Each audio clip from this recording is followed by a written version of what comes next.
11 ఏళ్ల తర్వాత అనంతపురం వేదికగా జిల్లా మహాసభలు జరగబోతున్నాయి. ఇందుకోసం పార్టీ శ్రేణులు పెద్ద ఎత్తున సమాయత్తమవుతున్నాయి. ఈ సందర్భంగా సిపిఎం జిల్లా కార్యదర్శి రాంభూపాల్ మాట్లాడారు. ఈ నెల 23, 24వ తేదీల్లో అనంతపురం కేంద్రంగా మహాసభలు జరగనున్నట్లు వెల్లడించారు. ఇందులో కార్మికులు, రైతులు, విద్యార్థి యువజన మహిళా సంఘాల నాయకులు పాల్పంచుకున్నట్లు వివరించారు. ప్రజా సంఘాలు, అభ్యుదయవాదులు, కవులు, రచయితలు, మేధావులు వేలాది మందితో ఈ నెల 23వ తేదీన బహిరంగ సభ జరుగుతుందన్నారు. సిపిఎం చేపట్టిన కార్యక్రమాలు, భవిష్యత్తులో చేపట్టబోయే ఉద్యమాల గురించి నిర్ణయం తీసుకుంటామన్నారు. ఓవైపు కేంద్రంలో బీజేపీ వరుసగా 3వసారి అధికారంలోకి వచ్చి మతతత్వ రాజకీయాలు చేస్తూ ప్రజల్ని విచ్ఛిన్నం చేస్తుందన్నారు. ఇటు రాష్ట్రంలో కూటమి ప్రభుత్వం ఇచ్చిన హామీలు నెరవేర్చకుండా ప్రజలపై భారం మోపుతున్నాయని, ఇలాంటి అనేక అంశాలపై ఉద్యమ కార్యాచరణ రూపొందించనున్నట్లు రాంభూపాల్ తెలిపారు. రేపు ఎల్లుండి సిపిఎం పార్టీ జిల్లా మహాసభలు అనంతపురం నగరంలో జరుగుతున్నాయి. ఈ మహాసభలు ప్రతి 3 సంవత్సరాలకు ఒకసారి చేసినటువంటి కార్యక్రమాలను సమీక్షించుకోవడంతో పాటు రాబోయే 3 సంవత్సరాలు చేయాల్సిన కర్తవ్యాలను రూపొందించుకోవడానికి సిపిఎంలో జరుగుతున్నటువంటి ఒక అంతర్గత ప్రజాస్వామ్య పద్ధతిలో భాగంగా ఈ మహాసభలు జరుగుతాయి. 2021 అక్టోబర్ నెలలో తాడిపత్రిలో మహాసభలు జరిగినాయి.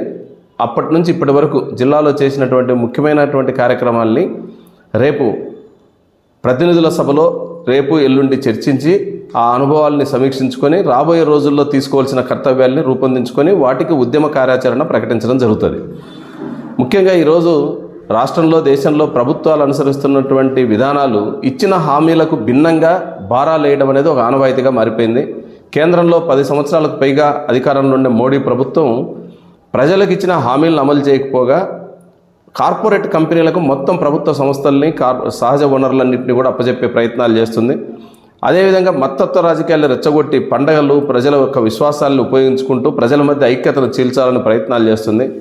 దీనికి మన రాష్ట్రంలో ఉన్నటువంటి పాలక పార్టీలు, ప్రతిపక్ష ప్రధాన పార్టీ పూర్తిగా వంతపడుతున్నాయి.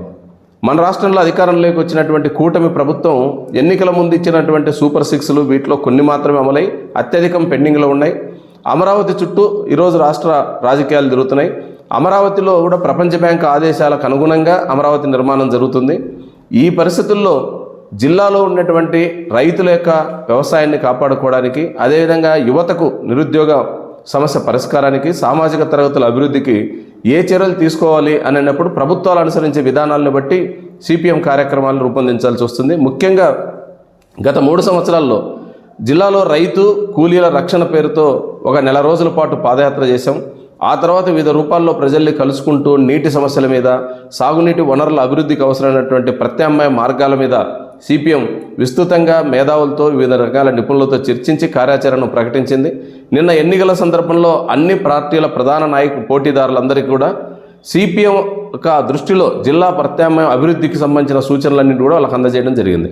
అయితే ఏ రాజకీయ పార్టీలు వీటి గురించి ఆలోచించే తీరుబాటు లేరు ఇప్పుడు. అందుకని తిరిగి ప్రజా ఉద్యమాలు నిర్మించడం మార్గం. ముఖ్యంగా గతంలో జరిగినటువంటి కార్మిక సమ్మెలు చాలా చారిత్రాత్మకమైన సమ్మెలు జరిగినాయి. అంగన్వాడీలో కానీ, మున్సిపాలిటీలో, సర్వశిక్ష అభియాన్లో ఈ సమ్మెలన్నింటిలో కూడా సిపిఎం వారికి అండదండగా నిలిచింది. అదేవిధంగా ఉపాధి హామీ సమస్యల మీద, వ్యవసాయ కూలీల మరణాలు లేదా వలసలు వీటికి సంబంధించిన సమస్యల మీద పోరాటాలు జరిగినాయి. కౌలు రైతులకు రావాల్సినటువంటి చట్టబద్ధమైన హక్కులు ఈరోజు ప్రభుత్వాలు చెప్తున్న మాటలకు ఆచరణకు ఉండే తేడాను ఆ రకంగా కౌలు రైతుల్ని వాళ్ళ సమస్యల్ని ప్రకటించడానికి చేశాం.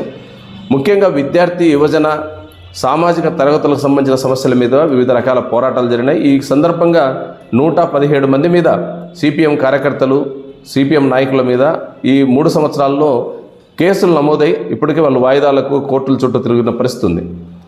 ఈ పరిస్థితి ఆధారం చేసుకుని రాబోయే రోజుల్లో జిల్లా అభివృద్ధి కావాలంటే నీటిపారుదల వనరుల అభివృద్ధి కోసం ప్రభుత్వాలు నిధులు కేటాయించాలని, ప్రతి సంవత్సరం 5,000 కోట్ల రూపాయలని బడ్జెట్లో కేటాయించి 5 సంవత్సరాల లోపు నిధులు పూర్తిగా జిల్లా అభివృద్ధి ఖర్చు చేయాలని చెప్పేసి కోరుతున్నాం. అదే రకంగా 61 రకాల ఖనిజ వనరులు మన జిల్లాలో ఉన్నాయి. ఈ ఖనిజ వనరుల ఆధారిత పరిశ్రమలు రావాలని, వ్యవసాయ కూలీలుగా ఉన్నటువంటి పేదలకు ఉపాధి హామీ పథకాన్ని మరింత పకడ్బందీగా అమలు చేయాలని, కౌలుదారులుగా ఉన్నటువంటి వారికి పేపర్లో చెప్పే చట్టాలు కాకుండా ఆచరణకు ఉపయోగపడి నిజమైన కౌలుదారులకు రక్షణ కల్పించే పద్ధతుల్లో ప్రభుత్వ విధానాలు ఉండాలని, విద్యా, వైద్యం ప్రైవేటీకరణ సామాజికంగా ఉన్నటువంటి బలహీన వర్గాలు, పేదలకు ఉపయోగపడేటట్లు ప్రభుత్వ విద్యా, వైద్యాన్ని బలోపేతం చేయాలనేటువంటి డిమాండ్ల మీద రాబోయే రోజుల్లో ఉద్యమ కార్యాచరణ ప్రకటించడం జరుగుతుంది. అందుకని రేపు ఉదయం 10 గంటలకు ఆర్ట్స్ కాలేజీ నుండి ప్రదర్శన సప్తగిరి సర్కిల్ వరకు ఉంటుంది. 11:30కు సప్తగిరి సర్కిల్లో ఉన్నటువంటి లలిత కళా పరిషత్తులో బహిరంగ సభ జరుగుతుంది. ఈ సభల్ని నగర ప్రజలందరూ పాల్గొని జయప్రదం చేయాలని, రేపు మధ్యాహ్నం నుంచి ఎల్లుండి సాయంకాలం వరకు ఎస్ఎన్ గ్రాండ్ ఫంక్షన్ హాల్ అనే గుత్తి రోడ్లో ఉండేటువంటి ఫంక్షన్ హాల్లో ప్రతినిధుల సభ జరుగుతుంది. ప్రతినిధులకు 226 మంది ఎంపికైన ప్రతినిధులు హాజరవుతారు. జిల్లాలో ఉండే అన్ని ప్రాంతాల నుంచి, అన్ని రంగాల నుండి హాజరైన ఈ ప్రతినిధులు చర్చించి కార్యాచరణ రూపొందిస్తారు. ఈ మహాసభల జయప్రదానికి నగర ప్రజలు సహకరించాలని చెప్పేసి కోరుతున్నాం.